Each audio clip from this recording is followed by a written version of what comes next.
Ultime ore di campagna elettorale, Piero Giglione, qual è il riscontro che trova tra la gente? Una bellissima campagna elettorale, una grande coalizione a sostegno di un programma per la città. I cittadini, giovani, donne, stanno credendo a un progetto per cambiare e dare una svolta per i cittadini di Raffadali. Non vogliono più società per la riscossione dei tributi come la EG. Girgente Acque sta facendo acqua in tutte le parti. In questi giorni ci sono contrade che è da 25 giorni che non ricevono l'acqua, fino ad arrivare alla denuncia dei carabinieri e alla Procura della Repubblica. Noi ai cittadini stiamo dicendo che tutto questo non può esistere, dobbiamo cambiare Raffadali, questo è quello che mi chiedono i cittadini, questo lo faremo e lo faremo per il bene della città. Quanto è importante che un'amministrazione abbia un collegamento con il governo regionale e nazionale?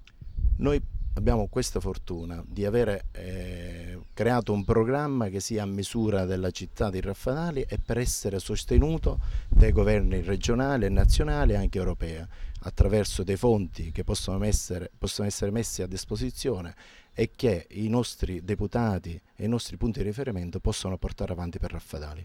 Come utilizzerà queste ultime ore di campagna elettorale? Quali saranno gli appuntamenti per provare a convincere i raffadalesi che ancora non sono convinti? Il nostro programma, il mio slogan è quello di realizzare tutto quello che i cittadini vogliono e lo stiamo facendo stando in mezzo alla gente, con gli imprenditori, con i professionisti, con gli artigiani, commercianti, con le donne, con i giovani. Questa sera alle 18:30 presso la Casa del Popolo abbiamo un incontro con il segretario regionale Fausto Raciti, con alcuni deputati che vogliono essere presenti a sostegno della coalizione, a sostegno della mia candidatura.